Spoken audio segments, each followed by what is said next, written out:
اللہ الذی خلق السماوات والارض وانزل من السماء ماء فأخرج به من الثمرات رزقا لكم وسخر لكم الفلك لتجري في البحر بأمره وسخر لكم الأنهار.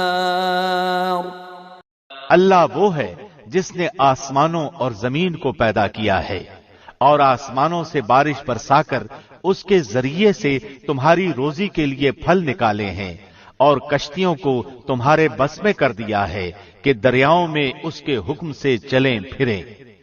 اسی نے ندیاں اور نہریں تمہارے اختیار میں کر دی ہیں. It is Allah who created the heavens and the earth and sent down rain from the sky and produced thereby some fruits as provision for you and subjected for you the ships to sail through the sea by His command and subjected for you the rivers.